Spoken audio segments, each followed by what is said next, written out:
Every nation on the planet carries debt. The United States currently holds over $36 trillion in obligations, the largest figure in its existence. The European Union manages approximately 13 trillion. Japan maintains close to 8 trillion. Even petroleum-wealthy countries like Saudi Arabia or export giants like Germany and China all maintain massive liabilities. But here's the contradiction. If everyone is borrowing, who precisely is lending? This is Tom the Historian, where currency, influence, and the past intersect. And nothing is ever as straightforward as it appears. Debt isn't merely a weight, it's the foundation of the contemporary world. Every conflict, every upheaval, every expansion and contraction sits atop this invisible framework of obligations. And if you trace the chain of lenders far enough, you uncover something disturbing. The world doesn't owe capital to anyone specifically. It owes it to itself. But that doesn't mean everyone profits equally. To comprehend how we reached this juncture, a planet submerged in over $310 trillion of total obligations, nearly triple the magnitude of the global economy, we need to return to the origins. Centuries before the first plastic card transaction or electronic transfer, the concept of sovereign debt emerged not on Wall Street, but in warfare. In 1694, England was battling France and depleting its gold reserves. The monarch turned to merchants for assistance.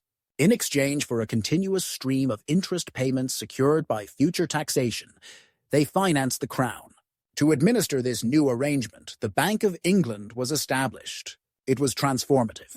The state could now expend capital it didn't yet possess, and in return, lenders received something invaluable, a guarantee from the government, one that could be traded, purchased, or transferred. That was the genesis of the government bond, the origin of the modern financial structure. France replicated it. The Netherlands enhanced it. The newly independent United States embraced it to fund its revolution and later its westward expansion. National debt became not an indicator of failure, but a measurement of trustworthiness. The capacity to borrow was the capacity to govern. Empires once seized territory to extract gold. Now they issued bonds to extract interest. The battlefield transformed into the balance sheet. Fast forward 3 centuries and debt has become the world's primary export. The United States owes 36 trillion, Japan over 8 trillion, and global borrowing increases by the equivalent of $1 trillion every 100 days. Every country owes, every bank lends. Every citizen through taxation, savings, and retirement funds is simultaneously debtor and creditor. But who precisely holds the opposite end of the chain? Let's begin with the United States because its debt isn't just domestic, it's planetary. Out of that 36 trillion total, roughly half is publicly held, meaning owed to investors rather than to other government departments. Approximately 2/3 of those investors are American banks, pension funds, mutual funds, insurance companies, and the Federal Reserve itself. The remaining third, about 8 trillion, sits in foreign possession. Japan is the largest holder with around 900 billion, followed by China with approximately 750 billion. Then the United Kingdom, Luxembourg, and Belgium. So when people claim the US is indebted to China, that's accurate, but only for roughly 2% of the total. Most of the debt America owes is to America. The Treasury issues bonds. Banks and funds purchase them. The Federal Reserve often purchases them back, creating new dollars in the process. Americans pay taxes that fund interest on those bonds, which then flow into American retirement accounts. It's a circular reflection. The debt is genuine, but the creditor is mostly a mirror of the same structure. And this circularity isn't just American. It's planetary. Japan lends to the US through treasuries. The US lends to Europe through the IMF. Europe lends to developing nations through the World Bank. Developing nations, in turn, lend back to advanced economies by parking foreign exchange reserves in Western bonds. It's a planetary game of hot potato, except the potato is constructed of promises.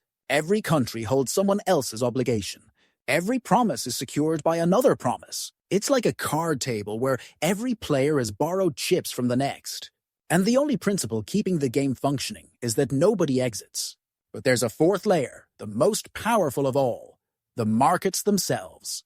Behind every government bond sits a network of institutions, hedge funds, pension funds, sovereign wealth funds, and central banks managing tens of trillions in assets. They are the true arbiters of credit. They decide which nations can borrow affordably and which will pay a premium for survival. When they lose confidence, currencies collapse, governments fall, and entire economies can be restructured overnight. Democracy decides who governs, markets decide who survives. And the ultimate market maker, the modern high priest of this structure, is the central bank. Central banks don't merely manage debt, they manufacture it. Every time the Federal Reserve or the European Central Bank purchases government bonds, it creates new money in exchange. The liability of one balance sheet becomes the asset of another. Every dollar in circulation represents a unit of debt somewhere else. There is no such thing as debt-free money. Every coin, every bill, every digital dollar has an obligation engraved invisibly on its surface. For decades, this loop has sustained itself through confidence. So long as investors believe governments will pay interest, even if never the principal, the machine keeps turning.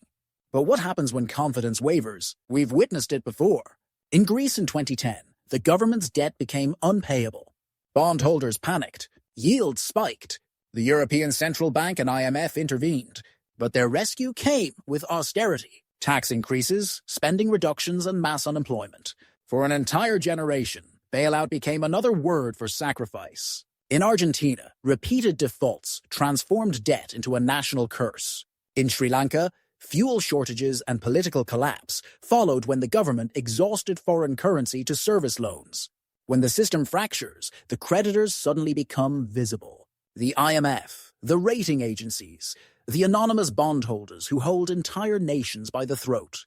And yet, even after collapse, the same logic restarts. New loans replace old ones. Old debts are restructured. The machine resets with a new name on the same balance sheet. That's because in the 21st century, debt isn't designed to be repaid. It's designed to be rolled over. Governments today don't actually plan to eliminate their debt. Not now, not ever. That's not conspiracy, it's policy. When you or I take a loan, we're expected to repay the principal.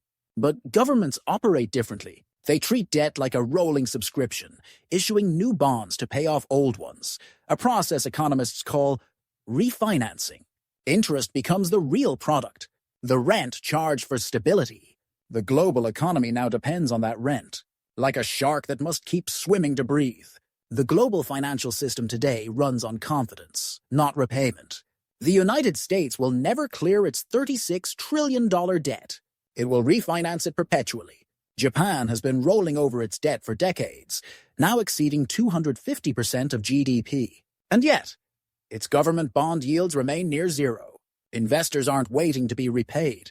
They're waiting to renew the deal. Why? Because for them, government debt is the safest collateral in existence. A U.S. Treasury bond isn't viewed as a liability. It's an asset, the foundation of global markets. Pension funds hold it. Banks use it as security. Central banks treat it as money. The system depends on governments never paying off their debt, because if they did, the world would lose its most trusted financial instrument. Imagine if Washington somehow decided to pay down every last dollar of its debt. Banks and funds around the world would suddenly lose their most stable asset. The dollar supply would shrink dramatically, triggering deflation and collapse. Paying off the debt would destroy the very thing that makes the economy function. So governments do the opposite. They keep issuing more, not recklessly, but rhythmically. The debt becomes a kind of heartbeat for capitalism itself, pulsing through every pension, mortgage, and market on Earth. And that's why when politicians discuss balancing the budget or paying down the national debt, they're selling an illusion. The goal isn't to eliminate debt. It's to keep it sustainable, serviceable, and desirable enough that the system never stops believing in it. Because once belief fades, the numbers stop mattering. Confidence collapses, interest rates spike, and the economy, built entirely on rolling promises, grinds to a halt. That's the real secret of sovereign debt. The plan was never to pay it back. The plan is to keep the world believing it will. It's a closed loop of trust. And as long as that trust holds, the numbers can stretch indefinitely. But trust is not evenly distributed. When we say we owe it to ourselves, that's only half accurate. Interest payments don't flow equally through society. They flow upward from taxpayers and workers to the institutions and investors that hold the debt. In other words, Debt isn't just a transfer between countries. It's a transfer between classes. That's why global inequality and global indebtedness rise together. The system rewards those who own debt and punishes those who merely pay it. If that sounds familiar, it's because it's the same story scaled up. From households to nations, from nations to the planet. Creditors aren't villains. Debtors aren't victims. They're two sides of the same engine. The problem is what happens when the engine runs out of fuel. When new borrowing can't keep pace with the promises made before. That's when the question, who's the creditor, stops being abstract and starts being personal. Because at the top of this global pyramid, there isn't one face to blame. It isn't China. It isn't Wall Street. It isn't the IMF. It's all of them and us. The modern financial system has transformed debt itself into money. Governments issue it, banks multiply it, investors trade it, and citizens depend on it. The line between debtor and creditor has blurred beyond recognition. Debt once meant bondage. Today it means balance. But if that balance ever tips, if confidence breaks, the illusion ends, and we'll remember what debt really is. A promise that can't be kept forever. If this gave you a new perspective, hit subscribe. History has the answers. I'll show you where to look.